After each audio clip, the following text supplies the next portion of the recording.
Hey everybody, and thanks for checking out another episode of the Daily Trev, or maybe I should call it the somewhat Daily Trev.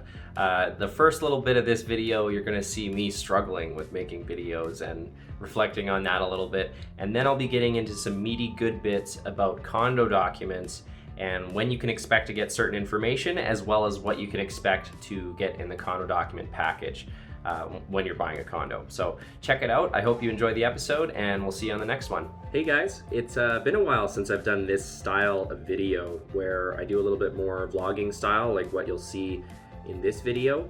You may have noticed if you were following my more recent videos that I tended to focus on a particular topic and go deep with one topic, whether it was about staging a home or why condo fees were so high.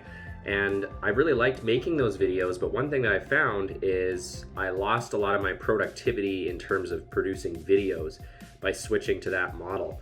And I went from making a video almost every single day to more like 2 or 3 videos over the course of 1 week. So I still think that's great if I made videos that often, but I found that by changing the format, it became more difficult to make the videos. I spent a lot more time trying to figure out what I wanted to say in the videos, and it didn't feel as natural. So one funny thing that I kind of noticed, you may have noticed too, the feedback I've gotten so far is it was still okay. But in those 2 videos I just mentioned, the one about why condo fees were so high and the other one about staging, is since those were scripted videos where I had basically thought out exactly what I wanted to say before I said it, a problem that I ran into is I couldn't really talk for more than like 1 sentence at a time, and sometimes even less than that, because I was trying to stick to the script. I wasn't able to basically do it, so I had like a bunch of cuts, which I've been told still looks okay, but it makes it a little bit less natural, and it makes the editing process take an enormous amount of time. So for the one that I did yesterday, which was about the staging tips, that one, the video ended up being about 10 minutes long, and the amount of footage that I had was probably at least 40 minutes, maybe more. So that's how much video recording time I had to basically cut down to what I actually wanted to say. So I had to basically go in there and really cut the video a lot. So that takes a lot of time. So instead of it taking maybe an hour to edit a video, it would take like 2 or 3 hours to edit a video like that, just because it wasn't as natural, and I had so many starts and stops that I had to just make so many more cuts into the video. And so I guess what I'm trying to get around to saying is, although I've enjoyed making those videos, I think it might be better if I, at least for now, go back to a little bit more daily vlogging sort of style, and then I can just benefit from the natural progression of the video that I make throughout the day. It's now been several days since I filmed that last clip that you probably just watched, and this is the first time that I'm filming again, so it's crazy. I'm still struggling with making the video content. It's so easy to get out of the habit, and picking it up and turning it on right now almost felt foreign to me, even though it still hasn't really been that long. But you got to get back on the wagon one way or another. I thought I'd talk to you guys really quick about condo documents and what you can expect to get before you write an offer and what you can expect to get after you write an offer. A lot of people, it's the first time buying a condo, so they may have heard about condo documents, or you should check out how much money is in the reserve fund and stuff like that. But unless you've experienced it before, you might not know what's kind of normal in a transaction in terms of when you get certain information and when you don't. So I thought I'd explore that now. When it comes to condo documents, typically you won't get them until after you've already submitted an offer and actually had it accepted. And the reason that is because it's usually one of your conditions. Just like a property inspection condition or a financing condition, when you're buying a condo, you'll also put a condo document condition on there, which basically just allows you to review the condo documents, and if you're not happy with them, then that could be a reason that you step out of the contract. So often you won't really know how much money is in the reserve fund and different things like that until after you've submitted an offer. With that said though, you can ask for some of this stuff before submitting an offer if it's really important to you. And often you can get a rough idea, or sometimes they'll even share some of the condo documents with you early. Kind of depends on your own situation and what's important to you. Most of the time I find with my clients it's not necessary to ask for this information beforehand. If they already know they really like the property, usually it just makes sense to write an offer and go from there. But if you're comparing multiple properties and you're kind of torn between two different properties, maybe getting that information could help you make a decision on which one you actually want to pursue. So hopefully that gives you a little bit more insight on when you can expect to get the condo documents and learn about the reserve fund and their board minutes and all that kind of stuff. And if you have any questions, let me know in the comments. Now let's talk about what else you can expect to get in the package when you get your condo documents from the seller. One of the most important documents that you'll get is a reserve fund study, and that's a big engineering report where basically they've gone through the entire building and assessed the condition of all the major components. And then from there, they'll actually estimate how much money the condo will have to spend over the next 25 years to repair, maintain, and replace any components that are needed. So it helps the condo figure out how much money they need to be putting into the reserve fund each year, if they need to do any special assessments, that kind of stuff. So you can really learn a lot about a building and a condo development by just reviewing the reserve fund study. You'll get more familiar with all the different components as well as the age of the components and see what kind of big expenses might be coming up. Another big piece of the condo document package that you'll get is a copy of the last 12 months of the board minutes.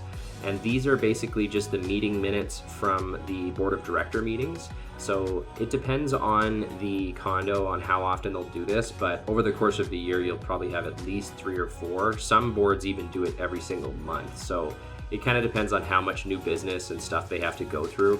But you can get some very useful information by reviewing the minutes. One of the things that you might find out while reading the minutes is if there's any big problems on the horizon, or perhaps if the board is considering passing a special assessment. And a special assessment is basically when they do a cash call where all the owners have to chip in. Often that happens if there's not enough money in the reserve fund, or if there's a big expense coming and maybe they do have enough money in the reserve fund, but they want to keep a big enough cushion there. So often in the board meetings, that's when they'll start discussing that stuff. So if you get a condo document package and you're reviewing the minutes and you can see that they're talking about potentially doing a special assessment, or they're planning one, or there's people throwing the idea around and that's recorded in the minutes, that can be a red flag to you that there might be a special assessment coming and the board might pass one. And if that happens after you buy the property, like after you've closed, then you would be responsible for that. If it's something that gets passed by the board prior to you closing on the property and taking possession, then it would be the responsibility of the previous owner. But if it's kind of right on the cusp where it could go either way, it's really important to find that in the board meeting minutes. So that's probably one of the main things that you would want to make sure that you check the meeting minutes for, because it could be something in the works that could have an impact on your purchase. As part of your condo document package, you'll also get the minutes and usually the package for the last AGM, which is the annual general meeting. And it's the biggest meeting of the year that the board has, and they can cover all sorts of stuff, whether it's special assessments like I just talked about, big problems, or plans, and they'll often review like financial statements and whatnot. So you can get some pretty good information by reviewing the minutes of the annual general meeting and also the supporting documentation that they've attached with it. Another really important piece of information that you'll get is what's called the information statement. And there's a lot of information packed into often a 1 or 2 page document, including confirmation on exactly what the condo fees are for the unit that you are considering, as well as if there's any arrears, if that particular condo owes any back condo fees and they haven't actually caught up, you'll find it on there. You'll find out if the board has any lawsuits pending against them. I think the rule is anything over 5,000 they have to disclose in here. They'll also usually put the amount that is in the reserve fund as of the most recent date that they have data for the reserve fund. So they might say, oh, they've got 200,000 in the reserve fund as of this date. There's basically a whole bunch of bullet points in the information statement that can be very valuable. So you never want to avoid looking at that, because it tells you a lot of stuff that you might want to check out. As part of your package, you'll also get financial statements, and as a minimum, you should get the most recent month-end financial statement, as well as the most recent year-end financial statement. And just reviewing these financial statements can give you a pretty good idea on how the board has been operating, what they're spending their money on, and that kind of stuff. There's also another document that's usually the budget for the year, so you can also see where they're spending their money and what they're planning on spending their money on. And that can help you figure out how much of your condo fees is going towards operating expenses and how much is going towards the reserve fund. So in one of the financial documents, I think it's the budget, you'll see what they're planning on putting in the condo reserve fund study for that year. So if they had a budget of $100,000, somewhere in there you'll also see how much of that $100,000 they're planning on putting into the reserve fund. And you can compare this to something called the reserve fund plan, which is usually in the reserve fund study if the condo has adopted that reserve fund plan. So just follow me here for a second. So earlier I mentioned the reserve fund study, which is the reports that the engineers do. In these reserve fund studies, they actually do make a suggested plan that basically sets out how much money the condo board should be putting into the reserve fund each year so that they've got enough money over the next 25 years to repair and replace everything that's coming up. Now, what you can do is you can actually look at what is recommended in the reserve fund plan in terms of how much money is being put into the reserve fund each year and what the balance should be in each year. Usually these reserve fund plans show you, okay, in 10 years you should have $200K in the reserve fund, that kind of thing. So you can actually compare what they're doing in the budget for the year and what the plan says. So if the plan's calling for, they should be putting $30,000 a year into the reserve fund, but the budget says they're only putting $5,000 per year, that might be a bit of a red flag to you that they're underfunding the reserve fund. Now, there's a whole other topic that I have talked about a little bit in another video about reserve funds and how much money that people put in the reserve funds and how much they plan for the future and how that affects condo fees. I'm not going to get into that right now. But I'm just giving you a couple ideas on different ways that you can look at the condo documents and some of the information that you can glean. Now, a lot of people do get pretty overwhelmed by these condo documents because it's quite a bit of information to go through, and if you're not familiar with corporations or condos, it can be pretty confusing and overwhelming. So there are actually companies that do exist that you can hire to review the condo documents for you. And it's kind of like an inspection, just like you'd pay a property inspector to inspect a property for you and give you a report and recommendations on the property before you buy it. You can do the same thing with condo documents and pay companies to review the condo documents for you.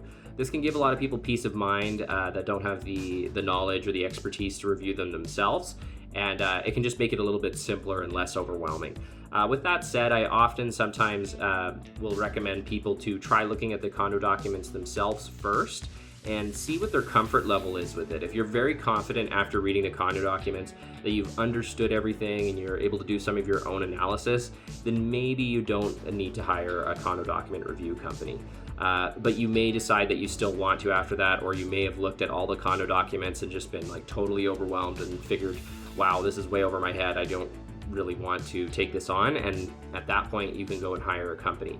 It does take them time to review the condo documents. So you need to make sure that you get the condo documents early enough that you can give them to the company and them have long enough to review them before you've got to remove your conditions. But it's definitely doable. So I hope that's been helpful in terms of what you can expect for condo documents and some of the things that you'll get in your package. It does vary by condo on how much information they put in some of these documents. Sometimes you'll get a lot more. I'm sure I missed a couple things in there. Actually, I just remembered there's an insurance certificate which they've got to provide, which tells you basically the insurance policy that the condo has in place. So that's one thing that I know I missed, and I'm sure there's a couple other ones. But hopefully that gives you a bit of a head start if you're looking at buying a condo on what you can expect in the condo documents.